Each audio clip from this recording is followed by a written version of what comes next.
School. I'm your science teacher. We are learning chapter 2 is matter around a sphere. Now, what we have saw last time was this two method, how to separate two immiscible liquid, means the one who don't mix with each other, and second, how can we separate salt and a camphor. Now, is dye a black ink a single color? Right, let's see. Now for that, what you have to do, this is a very good activity. If you see here, what did they tell you is, take a thin strip of filter paper. So there is a filter paper, the way we have a tissue paper, it has a, you get a strip of filter paper. Now you have to draw a line. Can you see they have drawn a line here, right?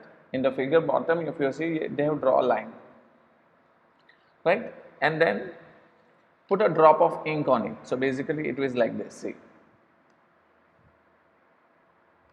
They have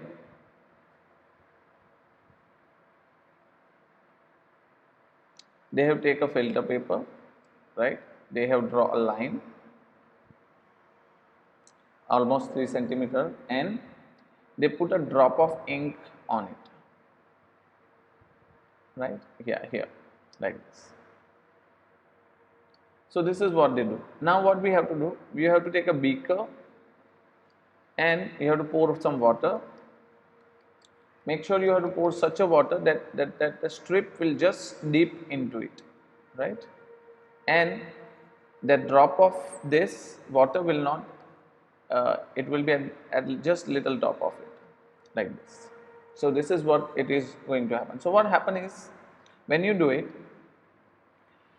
ink is normally not one color, right? So normally what happens, it is mixture of 2-3 colors. So what we have to do is, you just have to wait and watch what is going to happen. So what happens is, when the ink drop, as soon as the water goes up, what happens is, the ink in it, the water goes up and the water starts going up. So the ink gets separate over there. This process is called chromatography. So see, the ink has a water, right? The ink has a water as a solvent and dye as a solute. Then what happens is, that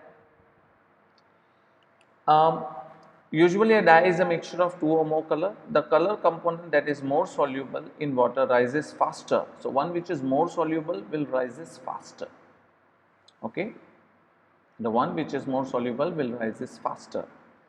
Thus the color component rises faster in this way and the color gets separated. So this is how the color gets separated. Okay, so understand one thing, you got what I said. So this is how, if it is made up of 2 or more colors, the color which is more, that goes up and it will be like this. Okay, right? So this is how it will get separated. Okay, this is how it gets separated, and this process is called chromatography. What do I call? We call this process as chromatography. Okay, we call this process as chromatography. Okay, so this is one thing you have to see and understand. Clear? Now, what next we are going to see is, so do you understand what is chromatography? You understood what is chromatography? Yeah. Now let's see next. So chromatography, if you see this process, how does the name comes into existence? Have a look.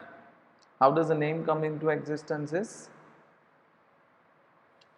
the process of separation of components, right, of a mixture is known as chromatography. Now, this technique was first, chroma is a Greek word and we name it as color. So chroma means color and that is how it goes. Okay, clear? Understood one thing? Then this technique was first used by separation of colors. Chromatography is a technique. Chromatography is a technique, right, for the separation of solute having the same solvent. Now this is very important. Technique for the solution having the same solvent. Okay, having the same solvent. So this is what you need to understand very well, right?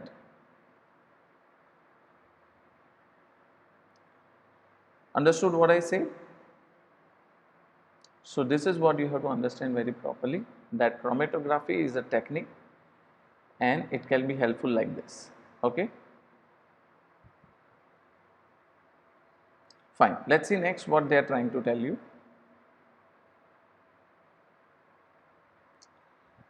Now in next what they are telling you is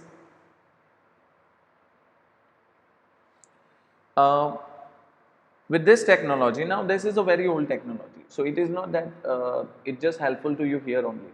It is going to, it has lot of advancement in it. So as soon as the things goes further, the new techniques comes into existence and you will study chromatography in higher classes. But how, where does it helpful to you? It help you for to separate colors in a dye, pigments from a natural colors, and drug from blood. So all these things is helpful to you. Okay. So chromatography, it's a very simple technique. It help you to separate the colors from it, and I told you how does it going to help you. Okay. Next, how can we separate a mixture from two miscible liquids? So these are two miscible liquids. Okay. Let's say here as what it is given, it has two miscible. Miscible means they mix with each other. Miscible means they mix with each other. Okay. So the first thing, how do they help each other? So how? Here we are separating, this is called fractional distillation. We are separating acetone and water from a mixture. So what happens is, take the mixture in a distillation flask, fit it with a thermometer. So can you see this round bottle kind of thing is the this thing.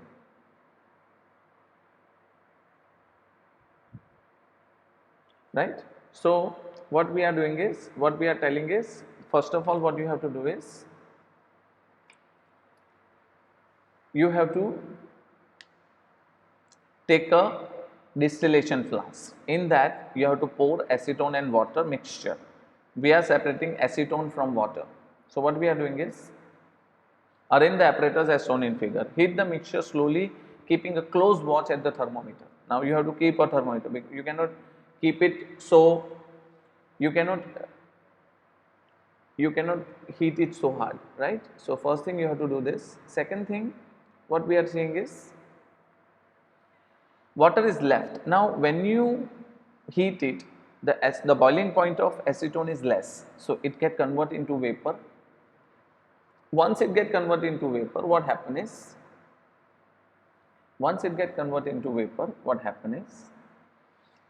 it goes through this tube. Now in that tube, if you see, from one side they are pouring water and other side it is removing it. So when the water comes out of it, the acetone get cooled down. How does an acetone get cooled down? Acetone get cooled down because the temperature get reduced and finally you get a liquid acetone. So it's a very simple technique. What did they do? They heat it, the acetone get vaporized, then they pass it through a tube that cool the acetone and convert it into vapor. That's it. Convert it into liquid, and this is how, and the water. But make sure for this technique the temperature between two, which two? Water and acetone, or whatever two miscible liquid, the difference between that temperature should be 25 degrees Celsius. Okay. This method is called distillation. It is used to separate two miscible liquids. Second thing, to separate this, they should be minimum 25 Kelvin temperature between them. If that temperature is not there, it is not going to happen. Okay. Now in order to make it more proper, we can do one more thing. You can use a fractional distillation. Here they are putting a tube on it, there is a beans inside it. Now how does that bean is going to help them? The bean, how does the bean is going to help? It can uh, reduce the temperature very easily. So the condensation process will become easy. Reducing temperature is called condensation process. Okay, so I hope you are getting what I am trying to say. Fine. So this is small thing you have to understand. So this is again the fractional distillation process only, but there is one more tube, extra tube, that helps to reduce the temperature very easily, so that the condensation process will become easy. Now where does it helpful? This is helpful in petroleum industry. Means in petroleum industry what happens is, you from the crude oil you are going to separate different liquids from it, and that is how it is. So it's a very big tube and all. This is a very small arrangement we did. Over there is a very big arrangement, and they used to separate different things at the different temperature, because there also the temperature difference is bigger. Okay. So this is how a fractional distillation is useful to you. Okay. Now the next is, how can we separate different gases from air? Yes, you know, you must have seen oxygen bottle and all those things everywhere. So where does this oxygen, nitrogen gas, in the car we used to pour nitrogen gas. Then, so you have seen all these things. From where do they get all those things? So from air only they are going to separate. So it's a very simple technique. Have a look, see. First of all, they used to put an air inside it. Now what they are going to do with that air? They are going to pour that air. They are going to pour that air, right? They are going to pour that air into it with a pressure, right? When they put it so much pressure in it, the air get heated, right? So with pressure they are going to increase the temperature. So hot air is going. Now if you see, the cold water is passing through it. So when the cold water passes through it, that hot air is converted into liquid air. Now that will surprise you. That hot air will convert it into liquid air. Yes, hot air is going to convert it into liquid air. Okay, so it is going to convert into liquid. Next, what happens is, this liquid air then compressed into this thing. So at the separator, the different gases get separated at different level. So see, let me show you one by one. Compress and cool the air and convert it into liquid air. Then again warm it, right? So liquid is again warm it. They again warm it. So that liquid is separated the way we have fractional distillation. So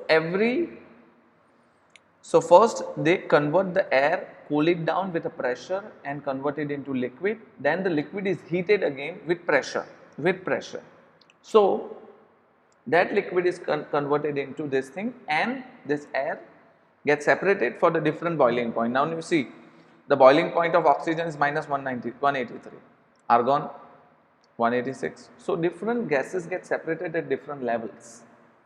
Different gases get separated at different levels. Okay, I hope you are getting what I am trying to say. Okay, so different gases get separated at different levels. Now, if you want oxygen fresh from air, we have to separate all the other gases present in it. So basically, oxygen is the one which separated at the last. So here, can you see? Compressed air, then is the separator. From separator, the carbon dioxide come out as a dry ice. Okay, because already it is cold. Then we are going to push that gas into very high pressure. So the nitrogen and argon come out from this too, and the last what we left is liquid oxygen. Okay, so this is how we are going to get, and this is how the liquid and everything gets separated. Clear everyone what I am trying to say? So this is how you will get, this thing from it. Clear? This is how you are going to get it. Okay, so we can separate different gases from air like this. Okay, so these three techniques, please see it very properly. We are going to see again further what next, and then I'll help you more regarding the same. Okay, so that's it for a day. Thank you so much. I'm going to see you next time.